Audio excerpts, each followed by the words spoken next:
gardens. Oh, and- okay.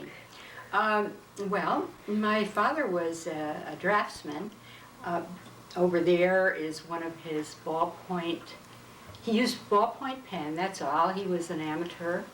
And he wanted to be an architect, but he had to leave England when he was 17 during World War I because all the people in his neighborhood were being sent to the front and killed. And this was a Jewish neighborhood, and they were sent, just like during the Vietnam War, sending all the minority people. So his father found a way to pay off, I can't believe I'm telling you this, sold a sailor to transport him to this country. And he came here, and through a circuitous route, he was stopped by the authorities and then let out when he saw a door open and went to a movie theater. Anyway, he found his way down to New England, and this was in Canada. And he had to go into a business, and that's what he did. And he wasn't all that successful, but he loved to draw. And he would just sit and draw in his chair. My mother would say, do something, get out of your chair. And he would say, I love to draw. So that started my interest in drawing. And my brother was a sculptor who became an endodontist and was very skillful with his hands. And we all did art. And my grandfather in England was a cabinet maker who did beautiful inlaid work. So it was a family tradition, but it was never meant to be anything more than a hobby.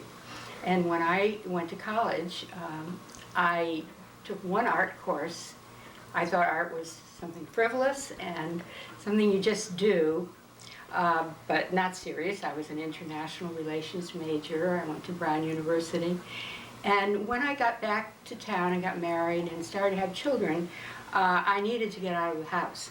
So I heard about some drawing class with Irving Katzenstein, who at that time was the dean of Hartford Artists. He was a wonderful man, and he gave night classes, and that's where I started my art career. And after a few years, I became interested beyond drawing in other things, and then someone said, if you want to be a real artist, you have to go to the University of Hartford. So I started my 10-year career as a night student. Eventually, I took all the credits there, moved over to Wesleyan, and ended up getting a master's degree in liberal studies with studio art as my major. So from that point on, when I was very much interested in now composition, abstraction, color, all the things I had not really known about till I went to art school, I started just seeing what interested me, and the closest thing was just something in nature, just looking outside, taking a walk, looking at a leaf turn a certain way that was so elegant and beautiful, and that made me start thinking about subjects. And then I got really interested when I went on this trip to England to I have 11 cousins in England, first cousins that I never knew growing up, but now we do know each other. So I go there and we go on little trips with them. And they took us to the English gardens are just phenomenal. I'd never seen them before. I'd never seen color like that and geometry like that. Mm-hmm. So when I came back, I started a series, and it's never really left. I mean, it's still part of what I do. I guess because I like color so much, I like beautiful shapes, and I like the geometry. I need some architecture in my work. And that's how I started painting. I don't know what other things you want to talk about. Celeste has told me that you've donated quite a bit of work Well, to UConn. I have donated and I intend to continue that, and I can't tell you what pleasure that gives me. For many years, in my middle years, when I was working to build up a real professional career, I thought, I mean, obviously, I have a husband who supports the household, but I always paid my own bills, paid for my art education. But so it was sort of important for me to get my work out there. I had 11 one-woman shows, but after a certain point, I lost interest because I was feeling that I was just trying to please the marketplace. It wasn't really that gratifying financially or any other way. So then I became, I looked around at my studio, and I still think the work is really good. But I guess I'm not sure, it may have started with your first request, Celeste. And I didn't believe the wonderful feeling I was going to get. And I can't really put it into words. I don't know why. I mean, it's obviously donating something to an institution that you think highly of is a worthwhile cause, but it was even more than that. I've had so many people come up to me and say, I was on my way to a very serious appointment, and I saw your painting and it cheered me up. Well, that's worth more than selling out a whole show. So that, and the feeling made me much more comfortable with doing my own artwork at my own pace and not having to think about gallery shows and pleasing the owner with a horizontal that matched a vertical. I mean, that's how people buy art. They decorate their homes, and that's understandable. But that was my entree into not pleasing the marketplace and pleasing me. And of course, the big byproduct was to donate something that would give someone else pleasure. So I have become very much interested in donating art.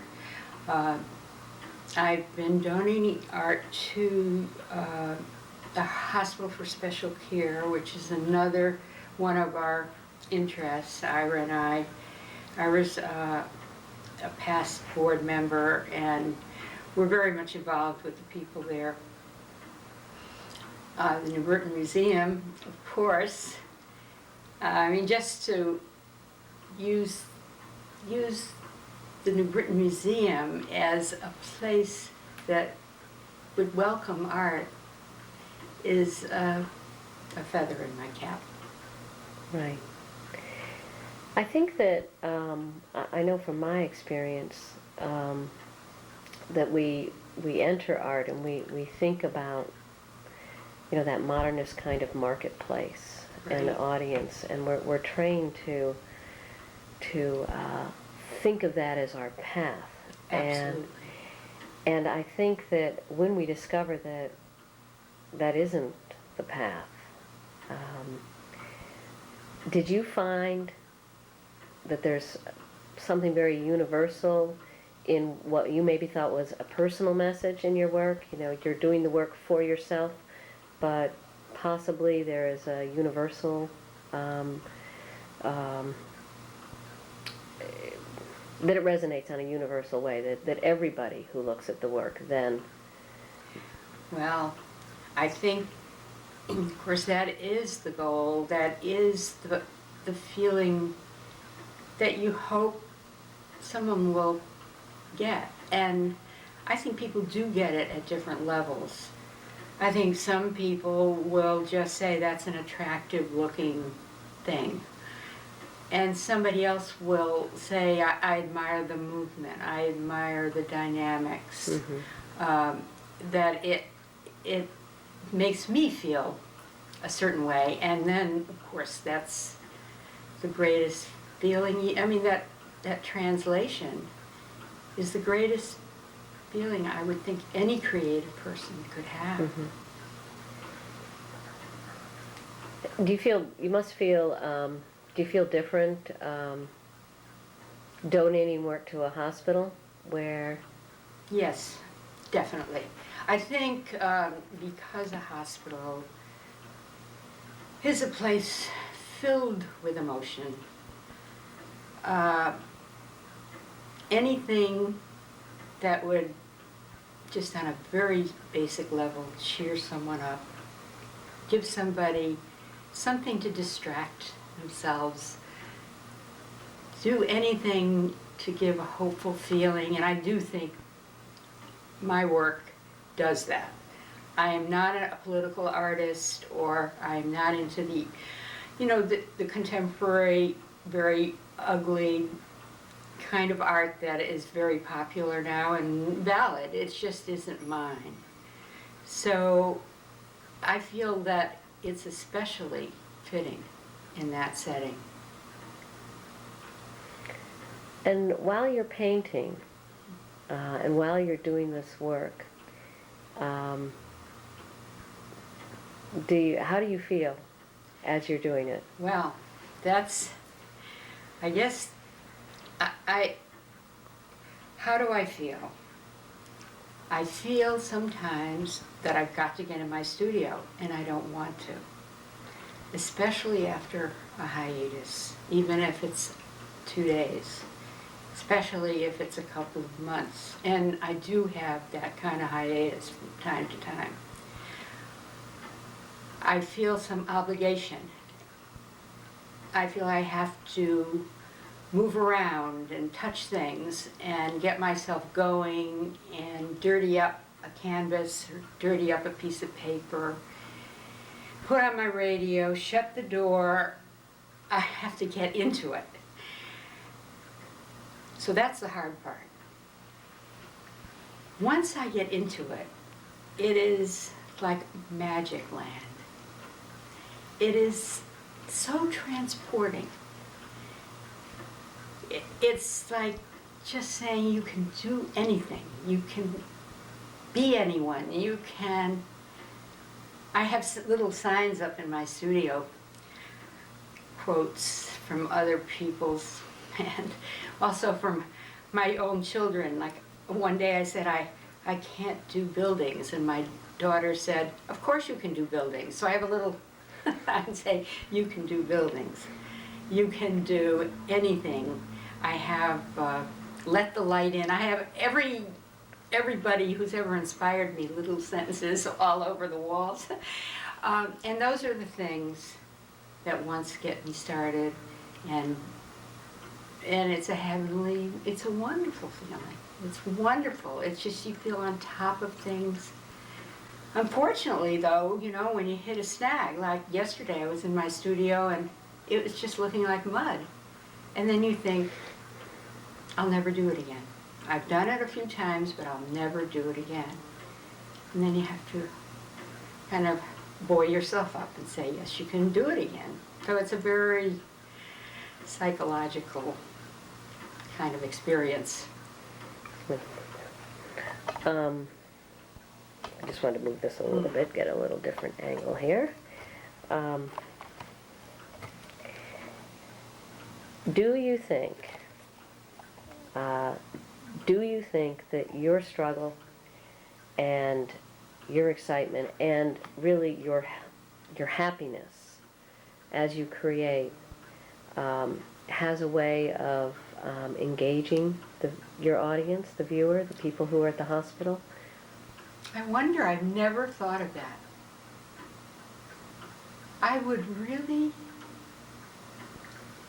be so interested if I knew that was possible. I don't know. I'm interested in that in my own work. Right. I just never thought about Margaret. Yeah, I've been thinking about that whole concept of it's referred to as entrainment, where I don't even know that term. entrainment is when things vibrate Yeah. in harmony with each other. Okay. And I wonder if, I mean, people who don't know anything about art, but they walk by your work Yeah. and they feel pleased to have seen something that maybe, I can't remember what you referred to it as, not a pretty picture, but Mm-hmm. I often wonder if it's that entrainment, that your energy, and the integrity of the moment when you're creating that work, if that, is able, if it is in the work, and if the audience, the viewer, somehow, is able to feel that honesty and that emotion. That would be very wonderful. And that's something I think, as I say, I've never thought of, but I'm going to think of.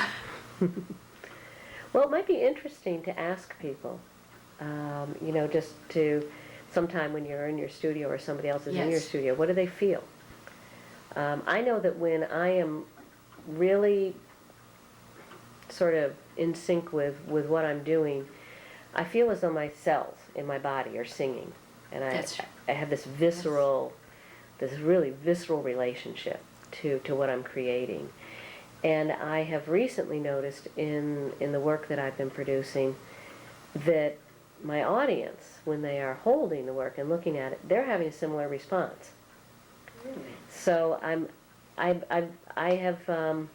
interested in looking at work that way, and I feel that way when I walk through a museum. There's certain things that it's physical for me, where I have a physical kind of connection to the work, and I'm not convinced that everybody doesn't. And I just sort of wonder where that comes from. I've been thinking about where does that come from. And for my situation, it just looks to me recently as though if I'm in that place when I'm creating it, it seems to have that kind of effect on other people. That is the most interesting thought I've had today. I like that. Yeah, I wonder. I hope that's true.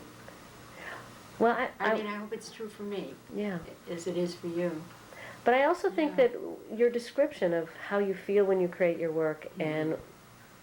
and when you started creating for yourself, Mm-hmm. I mean, that's all the honesty. That's as honest as it can get. So, and I think that's Right. probably what people, and giving with love. Yes. Yeah. It's a very, it's easy to talk about with you, but I think that it kind of puts me in a very old-fashioned mode, and it's not what's happening in the world. And sometimes I feel a little, not apologetic, but like, have I done this because it's how I feel, and I'm sure it is, but is it that I don't want to fight the marketplace? I don't really know. I know it just feels right.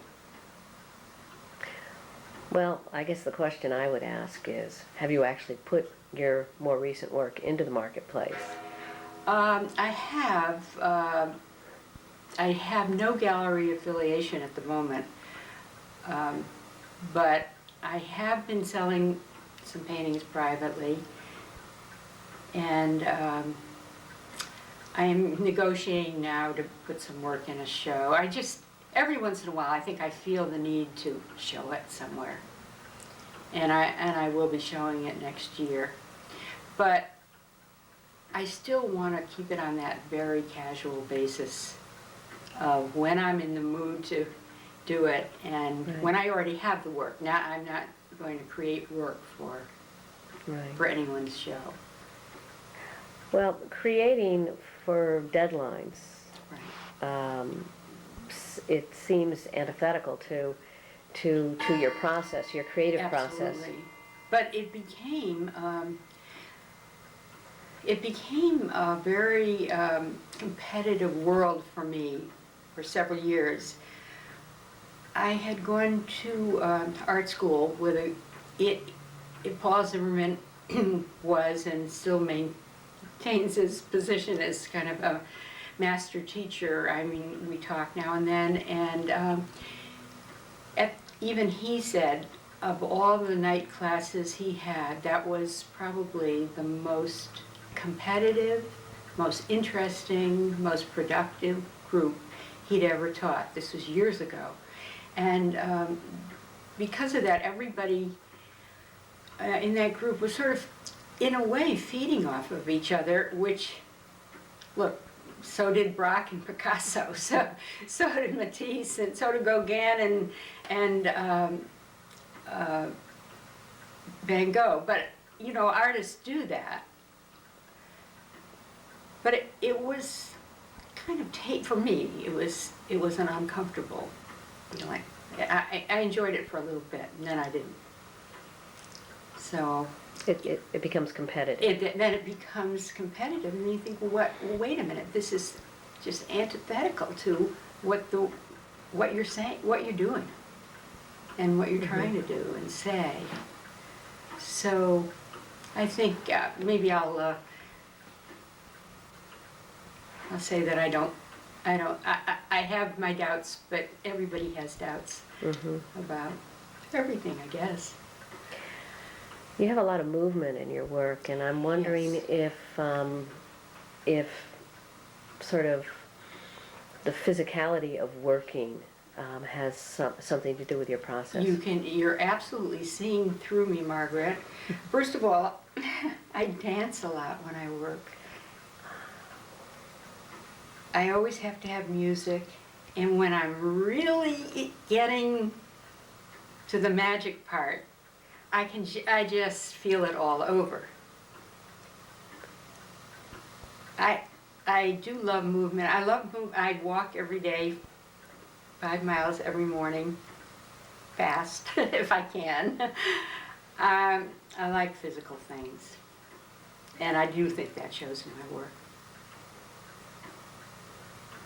I like dynamic work, actually, you know, as a viewer. I mean, looking around at the work I collect, I think, I think George's work is extremely dynamic, and I think it all is. Is there anybody in particular who has influenced you, or that you really? All through the years, you know, I mean, the masters, the Cézannes, I mean, actually, you know, Cézanne, all the Impressionist, Post-Impressionist painters, and the German Expressionists, very, very much so. And as I get older, I'm much more interested in seeing the old masters. I never was, but now when I go to a museum, I'm looking forward to this new show at the Athenaeum, an artist I've never heard of, a Dutch artist in the 1700s, but I feel like my education is just rounding out. Yeah. But you can't be an artist who likes color without loving Matisse. You can't. And you can't. Gauguin, I was just reading about in the New Yorker what a terrible person he was, but he was great with color. He was, and even though he was a lesser artist, supposedly, I don't know how people make these judgments, but let's say Van Gogh too. I mean, he did everything that I like. Lots of calligraphy, lots of movement, lots of gorgeous color. Lots of paint. And lots of paint, right? Switch chairs. Yeah, that's too low. Please sit on this I'm one. gonna stand for a minute. Oh. I'm getting late. Because No, okay. I'm All our furniture is pretty hard, but that one is low. I'm fine. That's about my height. Yeah. Do you have any? Yeah, what do you think? What do you, Are there other do you have any other, Things we any should- questions to ask I think she's covered it all. Barbara? I mean, I could talk a lot, I guess. I never thought I could, but I do. Have a lot of, I mean, art's on my mind every minute of the day. Isn't it yours? Yes. Yeah, Yes. I mean, even if you're not in your studio, you're just always involved. And that's, Yeah. Hmm. Have any other kind of questions to ask? Or- Covered it all very well. Do you want any shots of any? I think I'm going to get some shots around, if I could, Sure. around the house. I am, kid stuff. But it is a good room. Gosh.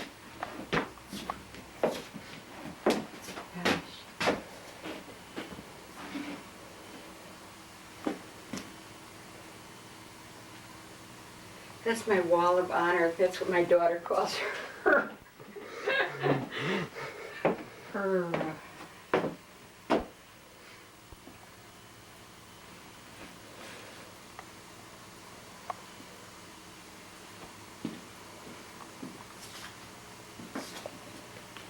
oh, these are nice.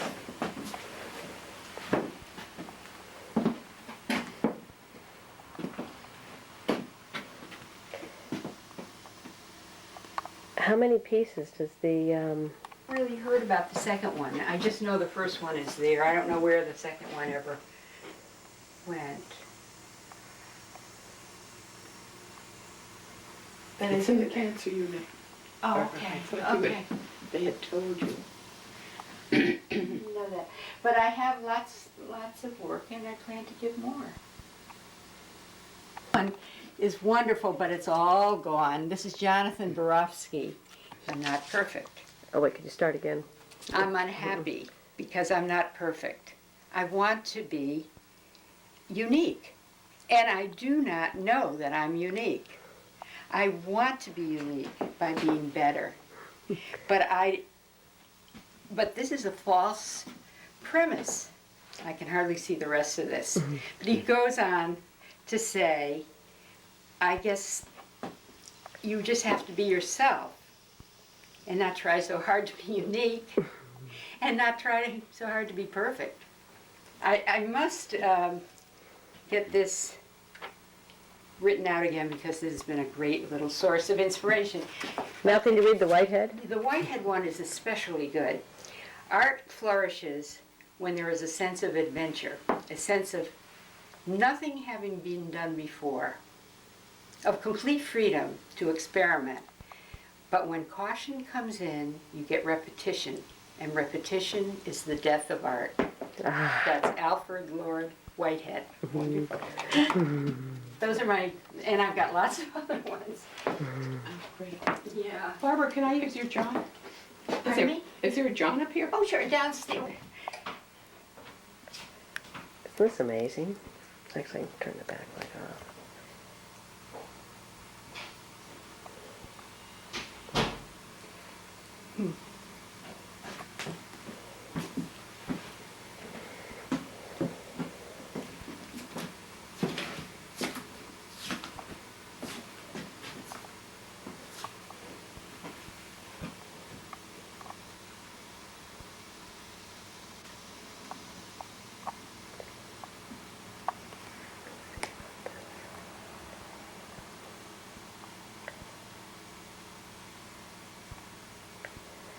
It's nice.